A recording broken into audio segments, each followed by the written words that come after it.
Bersama saya Aida Nayan dalam rentasan berita edisi 888 dan antara paparan utama. Penyelesaian dua negara mustahil. Petugas Barisan Harapan keletihan.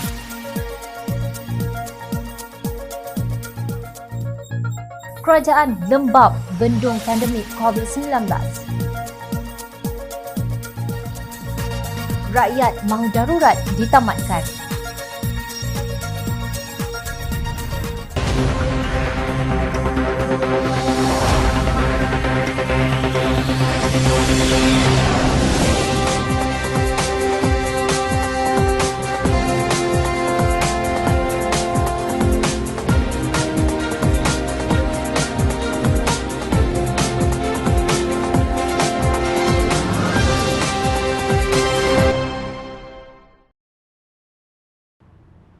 Assalamualaikum dan salam sejahtera. Setelah kenyataan Perdana Menteri tebuk atap yang menyokong penyelesaian dua negara dibantah oleh Presiden Amanah Muhammad Sabu, kini naib Presidennya Datuk Seri Dr. Mujahid Yusof tampil menjelaskan kenapa idea tersebut mustahil. Beliau merintis kembali sejarah bagaimana idea penyelesaian dua negara itu tercetus. Penyelesaian dua negara atau Two State Solution TSS di tanah Palestin telah dicadangkan sejak 1947 menjelang tamatnya mandat British ke atas bumi Palestin 1918 hingga 1947, kata Mujahid dalam satu kenyataan. Beliau berkata pada tahun 1917, Deklarasi Balfour telah merintis jalan kepada ke arah pembentukan sebuah negara bangsa Yahudi. Pada tahun 1922, Kongres Amerika Syarikat menyokong ke arah pembentukan negara bangsa Yahudi tersebut.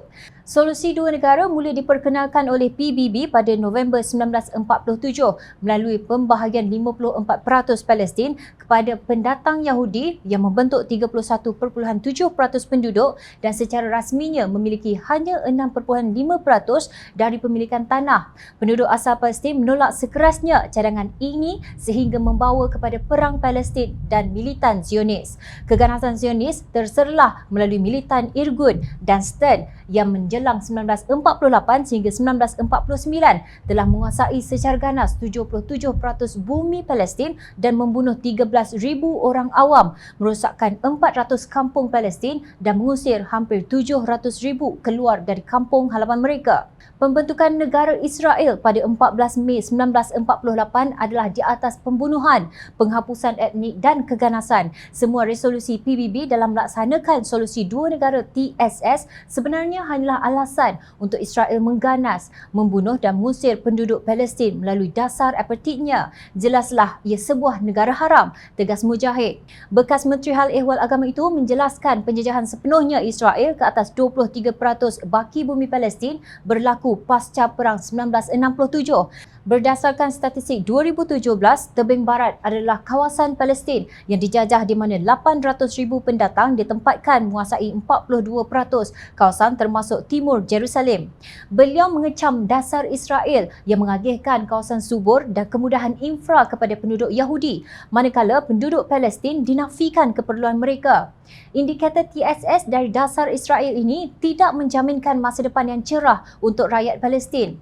Menurut Mujahid, sejak Israel diasaskan pada tahun 1948, berbagai dasar diperkenalkan untuk menghapuskan identiti Arab Palestin. Antaranya memusnahkan ladang-ladang milik Palestin yang ditinggalkan oleh pelarian, merampas tanah atas nama hak sejarah Yahudi, membesarkan penempatan Yahudi, mengisytihar zon tentera di kawasan subur milik Palestin, kemudahan infra air yang sengaja dicemari di kawasan Palestin serta merosakkan punca pertanian rakyat Palestin di mana sehingga tahun 2001, 70,000 hektar tanah pertanian subur dirampas dan 282,000 pokok khususnya pohon zaitun telah dicabut dan dimusnahkan. Itulah harga penyelesaian dua negara kepada rakyat Palestin, kata Mujahid. Seterusnya, Mujahid berkata, rejim Israel telah memusnahkan 616 rumah Palestin dan merosakkan 1,211 sehingga tidak boleh diduduki. Satu kamp pelarian di Jenin melibatkan 13,000 penghuni diranapkan sama sekali sebagai balasan kepada intifada menentang kezaliman rejim Yahudi. Tanah wakaf di Palestin turut menjadi mangsa dirampas oleh rejim Israel. Masjid tidak terkecuali turut dirampas untuk pembangunan termasuk membina pusat-pusat maksiat di dalamnya. diamnya. Hampir 100 masjid kecil dan besar diceroboh dan diganggu sehingga ia terpaksa ditinggalkan kerana gangguan militan Zionis. Kemuncak kekecewaan kepada TSS ialah pencerobohan berterusan Masjid Al-Aqsa yang di bawah wilayah Palestin yang dijajah. Mujahid berhujah bahawa semua fakta tersebut menunjukkan penyelesaian dua negara semakin mereput dengan pengkhianatan Israel. Masihkah kita meyakini kaedah penyelesaian dua negara di Palestin? Soalnya, beliau menyarankan agar sikap kita terhadap Palestin berubah kepada pencapaian yang lebih adil dan saksama. Kita perlu mendesak Israel untuk menghormati perjanjian terlebih dahulu dan berhenti dari dasar pengusiran rakyat Palestin dan berhenti dari penempatan haram baharu dan mencerobohi Masjid Al-Aqsa. Israel perlu didesak untuk berhenti daripada mengepung Gaza dan tebing barat dengan menafikan hak asasi untuk keperluan asas dari air, makanan dan hak kanak-kanak. Suara Malaysia mesti lebih tegas, bukan sekadar mengulangi TSS tanpa mengutuk dasar apartheid dan kekejaman Israel. Mujahid membangkitkan bagaimana perjanjian demi perjanjian lebih merugikan Palestin sejak 1947, 1967, 1991, 1994 dan 1995. Beliau juga menemplak pihak yang dilihat mahu menyokong TSS. Kemungkinan meja rundingan perlu keluar dari kerangka berfikir mengiktiraf negara Israel sebagai syarat mendapat kebebasan Palestin yang mana ia telah membuktikan hasil yang mengecewakan. Meja rundingan perlu bercakap tentang hak kemanusiaan terlebih dahulu, bukan hak mengiktirafi Israel dan penentuan masa depan Palestin bukan di tangan kuasa besar tetapi dari suara rakyat yang dijajah. Hanya dengan perjuangan berterusan hak Palestin yang dirampas dan tekanan dunia berterusan supaya Israel menghapuskan dasar apartheid dan menyerahkan wilayah Palestin yang dijajah OPT akan membuka kerangka baharu rundingan, tegas beliau. Beliau menjangka rakyat Palestin akan terus bangkit menuntut kebebasan mereka. Apakah Israel satu entiti negara jika perkara asas pun tidak ada dalam kamusnya? Bidas Mujahid. Masyarakat dunia perlu bersolidariti untuk menamatkan rejim apartheid Israel, bukan menghalalkannya. Kalau ini pun Perdana Menteri Tebuk Atap tak faham, elok berhenti sahajalah. Perang masih berlanjutan dan anggota Kementerian Kesihatan KKM adalah barisan pertahanan terakhir untuk mematahkan rantai jangkitan COVID-19. Mari berjuang dan beri peluang terbaik untuk membebaskan negara dari wabak ini. Demikian kata Ketua Pengarah Kesihatan Tan Sri Dr. Nur Hisham Abdullah pada hari pertama Aidilfitri ketika beliau mengunjungi pegawai KKM yang bertugas di Hospital Putrajaya. Kaki tangan penjagaan kesihatan telah bertarung dalam masa yang lama, hampir 16 bulan. Bilangan besar daripada kami mengalami keletihan mental dan fizikal. Tetapi jika kita tidak membantu mematahkan rantai jangkitan COVID-19, banyak di kalangan masyarakat akan dijangkiti virus ini, katanya kepada pemberita selepas lawatannya. Nur Hisham juga mengingatkan orang ramai supaya tinggal di rumah jika tidak mempunyai perkara penting untuk keluar dan sentiasa mematuhi prosedur operasi standard SOP Perintah Kawalan Pergerakan untuk mengekang penyebaran COVID-19. Beliau meneruskan peringatan yang sama di Facebooknya. Di musim perayaan ini, saya menyeru kita terus istiqamah mematuhi semua SOP dan beraya dengan cara sederhana dalam keluarga kecil kita sahaja. Aktiviti ziarah juga tidak dibenarkan. Lindungilah ahli keluarga kita yang tersayang, terutamanya warga emas, kanak-kanak dan ibu mengandung daripada risiko jangkitan virus ini, ujarnya. Apabila membaca atau mendengar berita tentang pejuang COVID-19 yang keletihan, jom channel rasa amat terharu dan simpati. Malangnya, keluhan Nur Hisham dan pasukannya sering dipandang sepi dan nasihatnya diingkari, bukan oleh orang ramai tetapi oleh gerombolan yang dekat dengan beliau sendiri yang digelar kayangan. Sebagai contoh, baru-baru ini tular imej Menteri Perdagangan Antarabangsa dan Industri, Datuk Seri Muhammad Azmin Ali dengan seluruh ahli keluarganya didakwa berharu raya di kediaman rasminya di Presiden 10 Putrajaya. Dakwaan itu dibuat oleh seorang individu menerusi akaun Facebook Umi Hafilda Ali. Antara lain, Umi Hafilda berkata, rakyat marhin, gi kubur dan rentas daerah pun tak boleh. Yang hang anak beranak, menantu cucu duk ramai-ramai sambut raya, boleh pula min. Tang mana anak menantu hang duk sekali? Sejak bila min oi? Sementara itu, Ketua Pengarah Pendidikan Tinggi Profesor Datuk Dr. Husaini Omar didakwa melanggar SOP PKP apabila menyertai Majlis Hari Raya pada 1 Syawal bersama pemimpin dan pelajar di Universiti Putra Malaysia UPM 13 Mei lalu. Menurut laporan media, majlis itu turut disertai oleh pengurusan tertinggi UPF, pemimpin kanan Kesatuan Kaki Tangan Universiti Putra Malaysia Pertama dan mahasiswa universiti tersebut. Husaini dilaporkan telah melancarkan program yang berlangsung dalam suasana warna-warni di Kolej Kediaman ke-10 UPM itu dengan jamuan hari raya dan penyampaian sumbangan untuk mahasiswa. Untuk rekod, Majlis Keselamatan Negara menetapkan SOP ketat bagi melawan COVID-19 yang antara lain melarang segala aktiviti sosial termasuk perhimpunan rasmi atau tidak rasmi kerajaan dan swasta. Kemarin KKM mengumumkan bahawa Jabatan Perubatan Forensik Hospital Sungai Buloh terpaksa menyediakan kontena khas sebagai tambahan tempat penyimpanan jenazah atau mayat yang meninggal dunia kerana COVID-19. Menurut kenyataan itu, lebih 80% kematian akibat jangkitan COVID-19 di negara ini adalah daripada golongan berusia dan menghidap lebih satu penyakit kronik atau komorbiditi. Kebanyakan mereka mendapat jangkitan daripada ahli keluarga terdekat. Ulang, mereka dijangkiti keluarga sendiri. Namun, Ketua Polis Daerah Putrajaya, Assistant Commissioner Muhammad Fazil Ali dipetik Berita Harian sebagai berkata, siasatan awal mendapati semua individu terbabit tinggal di kediaman rasmi Azmin di Presiden 10 Putrajaya itu. Menurut Muhammad Fazil, keterangan petugas yang menjaga pos kawalan kediaman rasmi itu juga mengesahkan pada tarikh 13 Mei 2021 tiada pergerakan keluar masuk tetamu seperti didakwa dalam hantaran Facebook Umi Hafildah itu. Apa kata penguatkuasa tentang Ketua Pengarah Pendidikan Tinggi? Dalam hubungan ini, pemangku Ketua Polis Daerah Serdang Superintendent Muhammad Rosdi Daud berkata, sehingga kini siasatan masih lagi dijalankan. Begitulah sikap ahli politik dan pengurusan tertinggi kerajaan mahupun yang di Menara Gading tidak boleh dijadikan teladan. Antara dua darjat seolah-olah sudah menjadi sebahagian daripada norma baharu bagi Malaysia. Jika beginilah sikap pemimpin Malaysia, lama lagilah nampaknya petugas barisan hadapan KKM akan keletihan dan terus keletihan.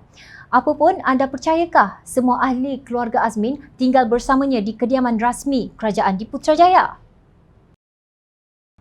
Kementerian Kesihatan Malaysia KKM dan Jawatan Kuasa Khas Jaminan Akses Bekalan Vaksin COVID-19 JKJAV mesti mengambil langkah segera untuk memastikan kadar ujian saringan COVID-19 dan program vaksinasi diperluaskan. Tindakan ini bagi membolehkan individu yang dijangkiti COVID-19 didiagnosis, diasingkan dan dirawat lebih awal demi mencegah bilangan kematian COVID-19 yang semakin meningkat naik sedangkan kapasiti katil unit rawatan rapi ICU semakin penuh. Jawatankuasa Vaksinasi COVID-19 Pakatan Harapan dalam satu kenyataan pada 17 Mei 2021 berkata bahawa terdapat penurunan yang mendadak dalam ujian saringan di seluruh negara dari 87,458 pada 12 Mei kepada 83,974 pada Hari Raya pertama hingga 47,480 pada 15 Mei. Sementara itu, kadar positif pada Hari Raya Aidilfitri adalah 5.78% meningkat kepada 7.32% dan 8.72% pada hari-hari berikutnya. Secara purata, kadar positif Malaysia dari 10 Mei hingga 15 Mei 2021 adalah pada 6.83% yang masih lebih tinggi daripada cadangan WHO Pertubuhan Kesihatan Sedunia. Kadar ini jelas menunjukkan bahawa kita tidak melakukan ujian saringan yang mencukupi, kata mereka. Jawatankuasa Pakatan Harapan tersebut berpendapat ujian yang tidak mencukupi ini tidak baik bagi negara dan telah dikaitkan dengan peningkatan kes COVID-19 di seluruh negara. Hanya dengan meningkatkan kadar saringan dan pengesahan kontak rapat secara ketara, barulah kita akan mengenal pasti beberapa orang yang berjangkit dan dapat menyebarkan virus di luar sana. Usaha ini, kata mereka, dapat mengasingkan individu yang dijangkiti dan dengan cepat untuk mengelakkan penularan lebih jauh dan kes kematian yang semakin serius. Jawatankuasa itu menyarankan ujian saringan menggunakan RTKAG sebagai pengawasan yang cepat seiring dengan pengesanan kontak automatik, pengasingan cepat dan penyediaan bahan serta sokongan psikososial yang sesuai FTTIS. Ini kerana pertambahan kes setiap hari membimbangkan memandangkan program vaksinasi negara sangat lembap. Faktor ini antara sebabnya pihak kami menyuruh kerajaan menjalankan inisiatif penyaringan masyarakat secara besar-besaran dalam daerah berisiko tinggi yang dikenal pasti data yang tepat menggunakan RTKAG. Pihak kerajaan harus mengadakan program saringan secara besar-besaran atas semua penduduk untuk membolehkan pengesanan awal dan perawatan kes berbanding dengan pengesanan lewat yang membawa implikasi kepada kapasiti ICU hospital yang hampir penuh dan lonjakan kematian COVID-19. Kata kenyataan itu, jawatankuasa tersebut dipengerusikan oleh bekas Menteri Kesihatan Datuk Seri Dr. Zulkifli Ahmad. Bersama beliau, jawatankuasa imunisasi Pakatan Harapan turut dianggotai Ahli Parlimen Gopeng Dr. Lee Boon Chye, Dr. Kevin Yee, Bandar Kuching, Dr. Muhammad Hatta Ramli, Lumut, Sim Zezin, Bayan Baru, Ong Kian Ming, Bangi, Dr. Siti Mariam Mahmud, Exco Selangor, Dr. Norlela Arifin, Exco Pulau Pinang dan Zirapan Supramaniam, Exco Negeri Sembilan. Pandemik COVID-19 dilihat semakin beruncing, namun tindakan membendungnya tidak seiring dengan situasi semasa COVID-19 negara. Menurut pemantauan Johns Hopkins University, setakat ini seramai 728,825 orang telah divaksin sepenuhnya. Maknanya hanya 2.28% rakyat Malaysia yang melengkapkan dos vaksin mereka. Berdasarkan peratusan lembap ini, jika berterusan, kemungkinan kerajaan Tebuk Atap akan mengambil masa hampir 5 tahun baru semua rakyat Malaysia mendapat vaksin yang lengkap. Inikah yang dikatakan kerajaan prihatin?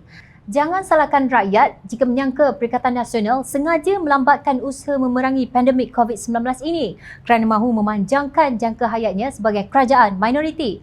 Justru gelaran tanda pagar kerajaan gagal akan terus diperkatakan oleh rakyat yang kecewa. Walaupun pemimpin Perikatan Nasional nampak sibuk dengan konflik antara Palestin dan Zionis Israel, seolah-olah mahu mengalihkan perhatian rakyat kepada kegagalan kerajaan Tebuk Atap, ia tidak akan berjaya. Rakyat tetap ingat bahawa ini kerajaan Tebuk Atap yang tidak berkebolehan, tidak demokratik dan tidak sah yang menambahkan penderitaan dan kesengsaraan rakyat Malaysia, sekadar meminjam kata-kata pemimpin politik veteran Lim Kit Siang. Ahli Parlimen Sepang Muhammad Hanifah Maidin memperihalkan sikap Kerajaan Perikatan Nasional secara bersahaja dengan meniru Telur Perak. Hebat negara teman Yop. Government negara teman boleh nampak PBB, boleh nampak Brunei dan boleh nampak Indonesia. Tapi kesian kat depa Yop. Depa rabun dekat Yop. Depa tak mampu lihat benda yang dekat-dekat. Tu yang depa puas pusing sakan kat roundabout. Kejap PBB, kejap Brunei, kejap Indonesia. Depa hanya nampak benda jauh-jauh je Yop. Depa tak boleh nampak parlimen di depan batang hidung depa Yop. Teman dengar khabar, dari jauh-jauh parlimen pun dah mula berlumut dan berulat sebab lama tak guna. Teman tak pastilah betul ataupun tidak. Hanifah merujuk kepada kenyataan Tan Sri Muhyiddin Yassin berhubung konflik yang kini menjadi perhatian seluruh dunia antara Palestin dan Zionis Israel. Beliau sebenarnya mengingatkan Muhyiddin supaya mengambil perhatian pada isu di negara sendiri dan segera membuka parlimen untuk bersidang. Sebelum itu, pengarah pendidikan politik DAP Liu Chin Tong menggesa Muhyiddin supaya usul mengecam serangan Israel ke atas rakyat Palestin dibahaskan di parlimen. Amat wajar bagi Kerajaan Perikatan Nasional membuka parlimen dan segera membahaskan isu pembelaan rakyat Palestin secara bersama tanpa mengambil kira perbezaan politik untuk menunjukkan solidariti bersama rakyat Palestin.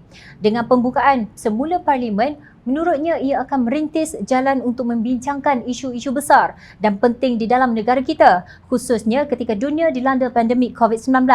Ketua Pemuda Keadilan Akmal Nasir turut menyuarakan pandangan yang sama. Palestin diserang tapi Malaysia pula yang masih darurat, sindirnya. Menurut beliau, walaupun rakyat Malaysia, badan-badan bukan kerajaan dan netizen giat dalam memberikan kesedaran kepada masyarakat dunia terhadap situasi sebenar yang berlaku di Palestin, kita tidak harus lupa kepada situasi di negara sendiri. Bagaimana pula dengan Parlimen Malaysia? Masih dikunci rapi untuk senyapkan ahli-ahli parlimen daripada bersuara? Soalnya, Jom Channel bersetuju bahawa yang dalam keadaan darurat ialah Palestin, bukannya Malaysia. Justru parlimen wajar dibuka. Kenyataan Muhyiddin yang dilihat menyokong penyelesaian dua negara atau Two State Solution TSS perlu dibahaskan di parlimen. Tidak wajar Muhyiddin membuat keputusan sendiri seolah-olah kata-katanya dalam ucapan mengenai penyelesaian di Palestin merupakan pendirian rasmi Malaysia, sedangkan berpuluh-puluh tahun Malaysia mempertahankan kenyataan bahawa hanya ada satu negara Palestin di dunia. Mana penasihat Undang-Undang Perdana Menteri, merangkap Setiausaha Agung PAS Datuk Seri Taqiyuddin Hassan? Mengapa dibiarkan Perdana Menteri anda mengeluarkan kenyataan dangkal sedemikian yang boleh ditafsir sebagai mengiktiraf negara haram Israel? Ternyata ini kerajaan yang penuh dengan katak politik yang kakistokrasi. Rakyat tidak lupa pengkhianatan katak-katak politik di keliling Perdana Menteri kerana rakyat sentiasa memerhati. Teruskan bersama kami di Jom Channel dan layari portal jomchannel.net untuk mendapatkan berita politik tanah air. Saya Aida Nayan, terima kasih. Assalamualaikum dan salam sejahtera.